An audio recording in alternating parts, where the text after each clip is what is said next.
Welcome to the Slowdown.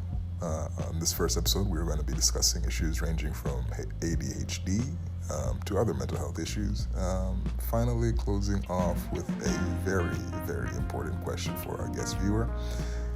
I hope you enjoy the show. Okay, so welcome to what will be the first episode of the Slowdown. Today we have our first guest, the Samuel Mungy. Sam, would you like to go ahead and introduce yourself for all the viewers listening before we get started? Oh, wow.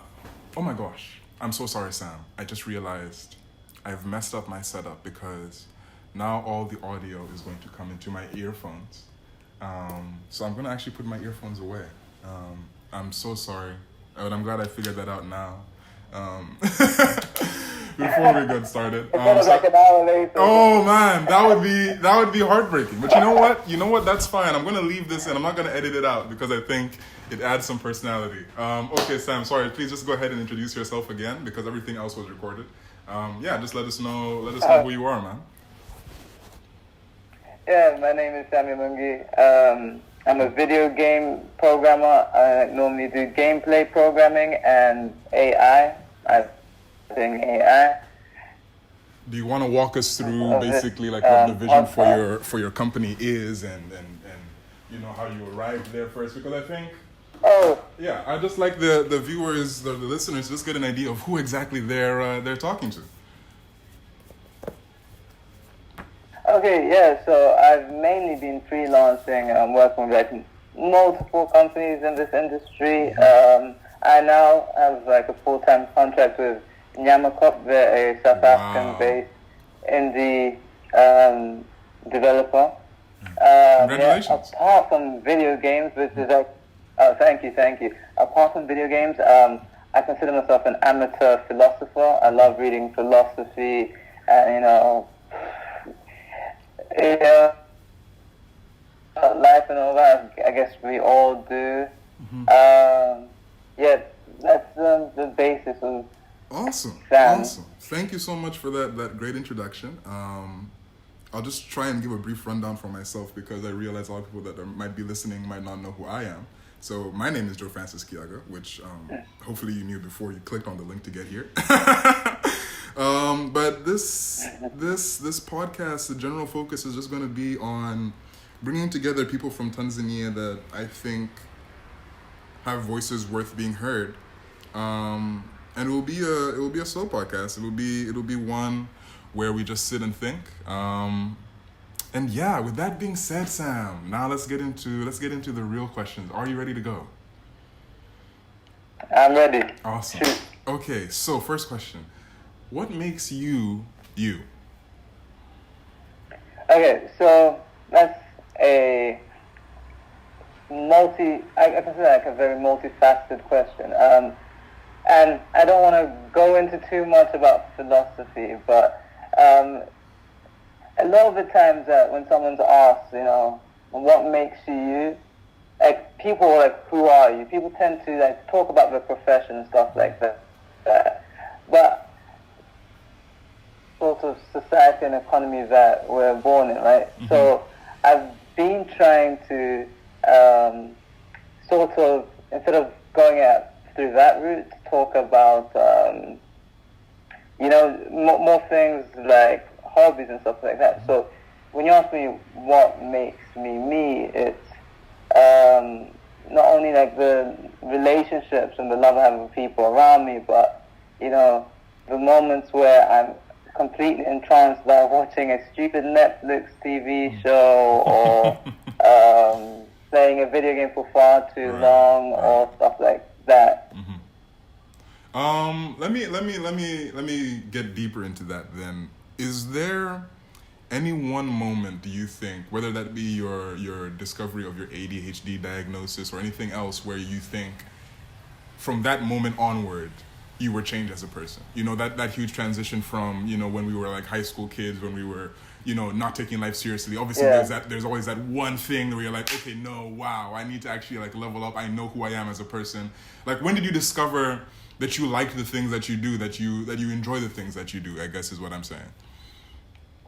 Okay, So for things like video games, like I always loved them as a child, but there was definitely like two periods of my life where I went through depression. I think like a lot of young teenagers do go, not like a majority, but a good number do go through depression, stuff like that. And in those moments, I completely lost my love for video games and making them and stuff like that. And it was very difficult to even like muster the motivation to even play a video game, which usually doesn't take that much of an effort. But in the process of sort of coming back to understanding who I am as a person and figuring out the things that I, liked about, that I wanted to improve on, that moment of that self-discovery really, changed me and made me become the person who I am. So the most distinct period would be that period after university. Just after university, I had to, start looking for serious work and stuff like that, and I had to deal with who am I as a young adult now coming into the professional world. Yeah, no, that's awesome, man. I mean, if you don't mind, I'll just say a bit about myself. I always loved video games growing up. I love video games growing up. And I think a lot of people that grew up to be artists or anything technical, you find that they had some sort of hobby that engaged their mind as a kid, whether that be video games or chess or something like that. And it always hurt me because I think, and it's not their fault, like our parents grow up and they look at these things and they think they're just like random pastimes. But video games can be such an engaging medium. Like some of the stories being told in video games are movie quality, if not better. Something like, Red Dead Redemption 2 or, any other Rockstar product for that matter. These are proper, games that are going to teach you a lot. Football Manager, for example, is so in-depth. I think if you come out and you play Football Manager, you will appreciate football so much more. I was not, before I started playing FM in 2013, I would watch football, but I wasn't watching it. You know what I mean? It's like I'm just hoping for like a goal to be scored. Yeah. But ever since I started playing FM, I'm like, oh, okay, this guy's using him as an advanced playmaker. He's doing this, he's doing that, and it's crazy and it's beyond me. But I remember after a while. No, that. No, go ahead, please. No, it just reminded me when I was in year 8. We went to France for a school trip, and I bought an Xbox 360, and I got this game that I really wanted called Fable 2.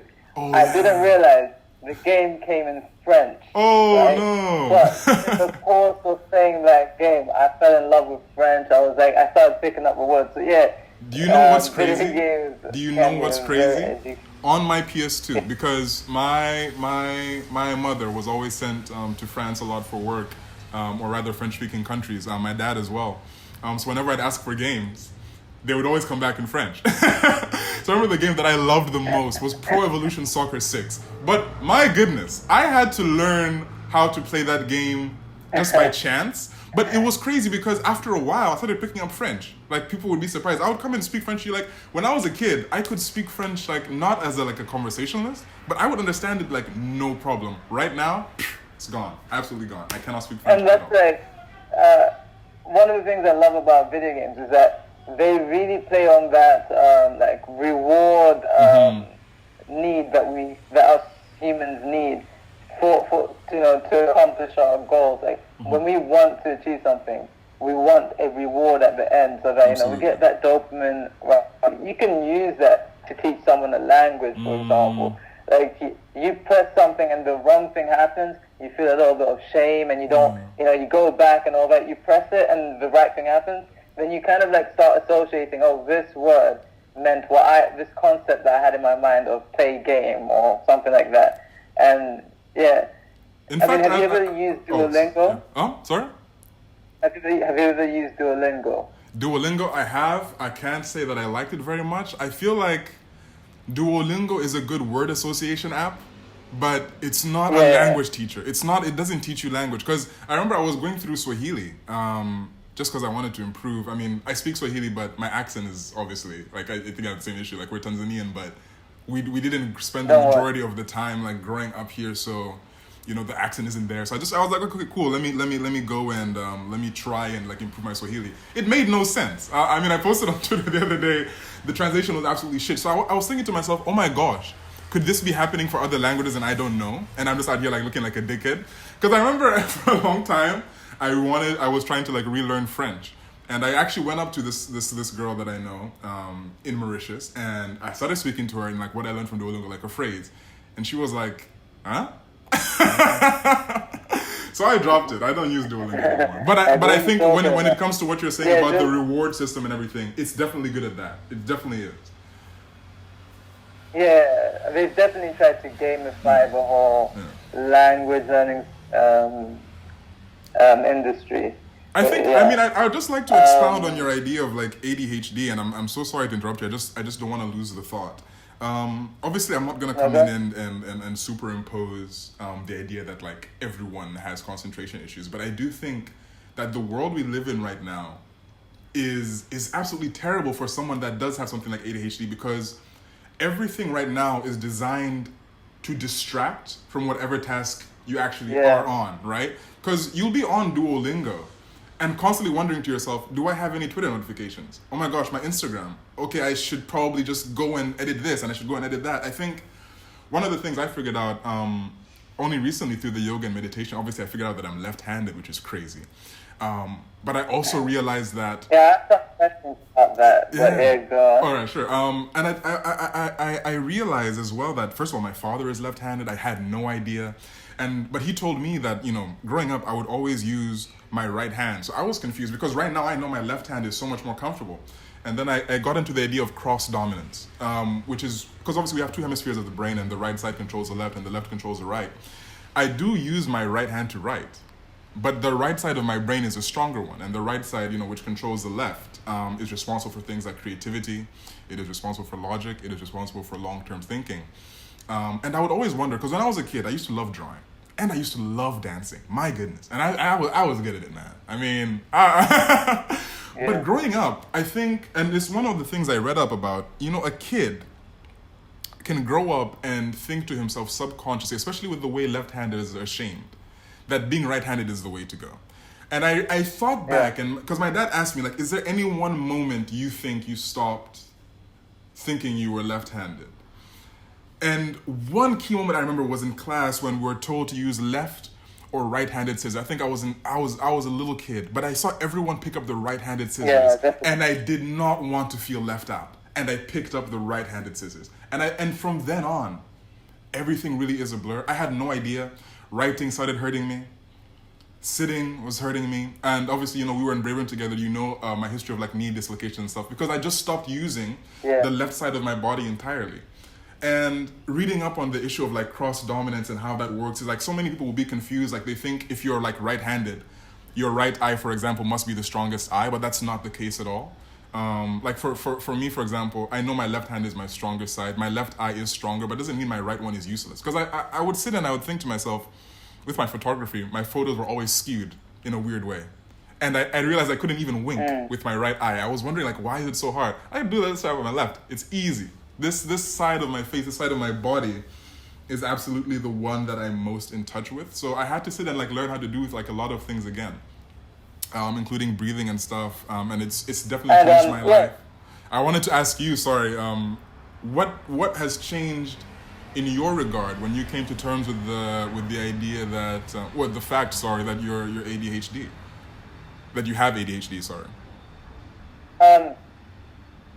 I actually like what you just said about the whole conformity of like how you had to conform to using of hand. You saw some societal pressure as a child, right? And your immediate reaction, because that's how we are as humans, like, I need to conform. I don't want to be left out socially. I don't want to be the odd one out. And it does draw a lot of parallels with like how a lot of people who suffer from ADHD feel like in their life, because as you said, everyone has concentration problems, right?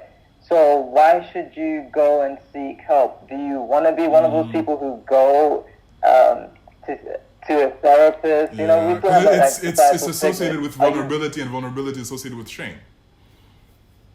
Exactly. So for a long time. Like, I remember the first time where I thought, this ADHD thing, it checks a lot of boxes in my, mental list of like idiots.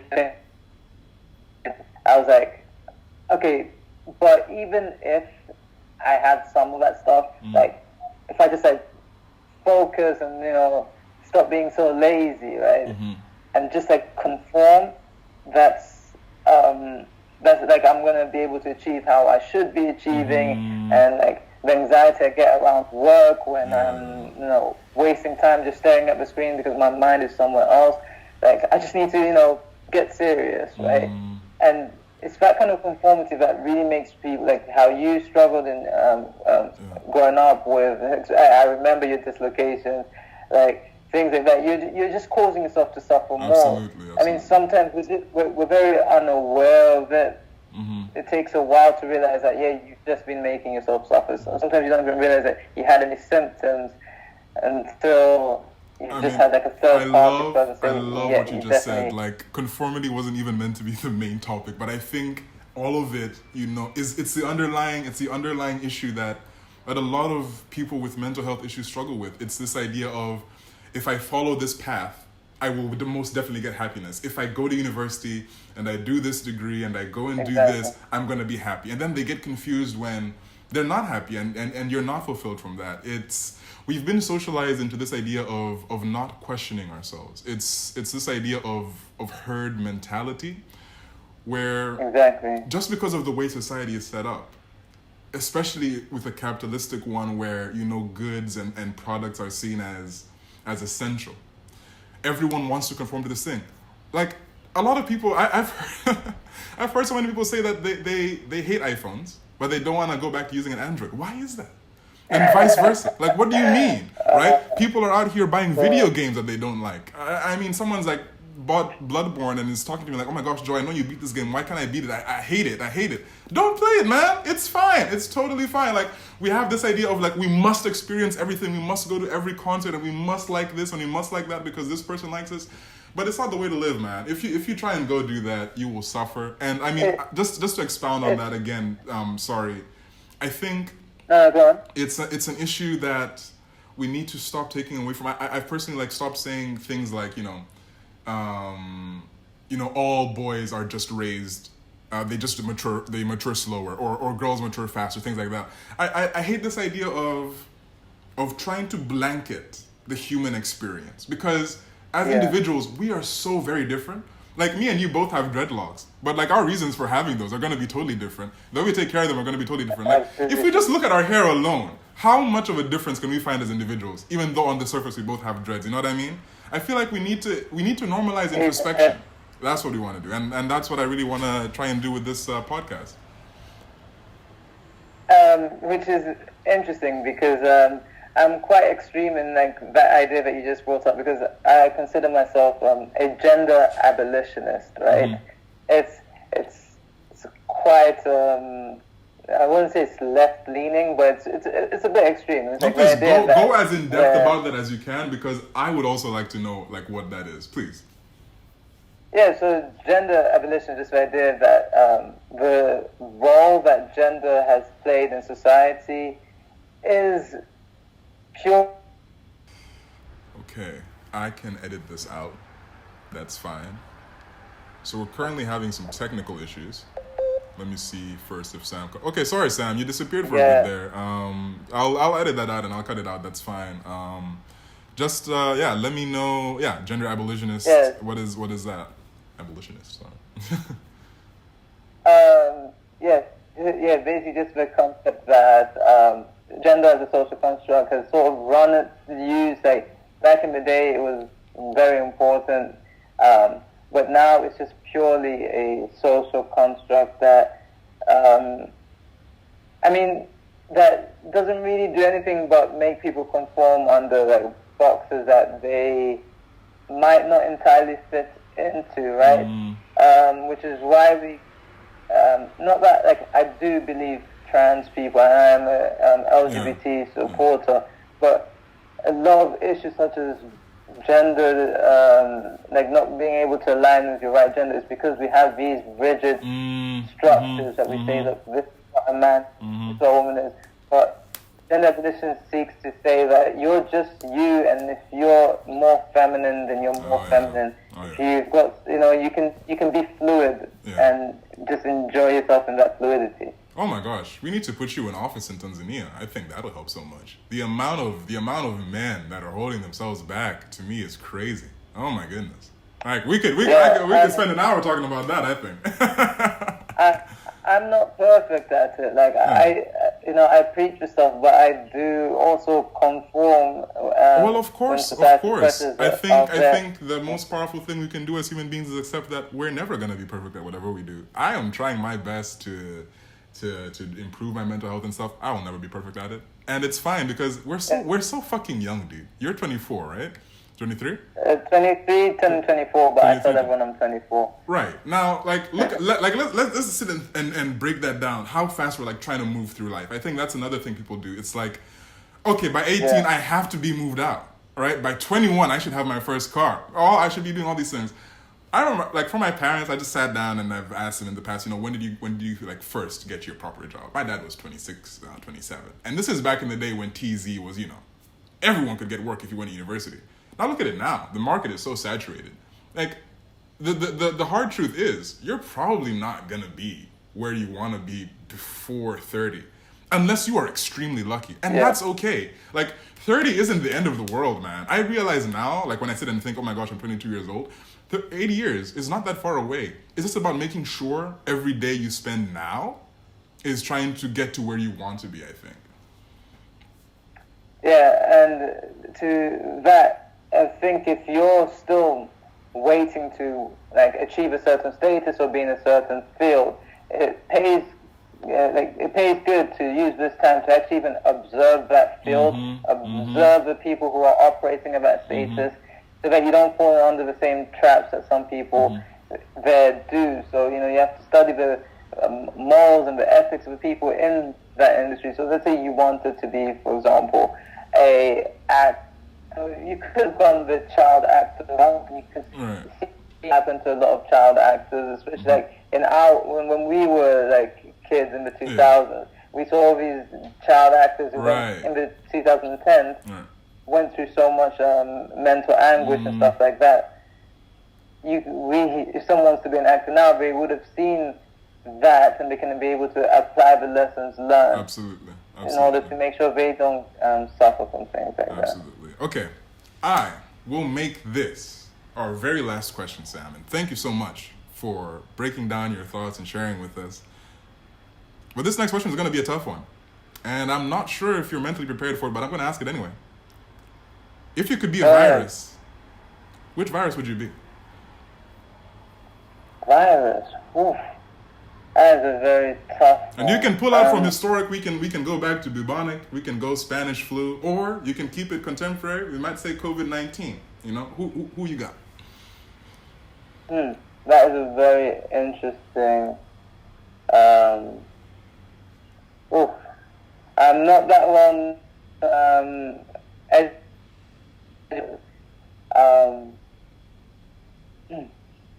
I definitely wouldn't be COVID-19 because I wouldn't like to see what I'd be doing to Africa right now. So you want a pro-Africa virus? I think then you got to go bubonic plague because we were safe from that, right? Yeah, just like white people outside of Africa to get safe, You've got to protect home. No offense to my European homies, man. That is the most Pan-African thing I've heard in my whole life. Anyway, Sam, thank you so much, and I really appreciate you taking out the time for this. Have a great day, man, and stay blessed and stay safe, man. Thank you. Take care. All right. Cheers, man. Bye-bye, man. All right. Thank you so much for tuning into that first episode, and please leave any feedback that you have down in the comment section below. I will try to respond to as much or as little as I can. See you next time.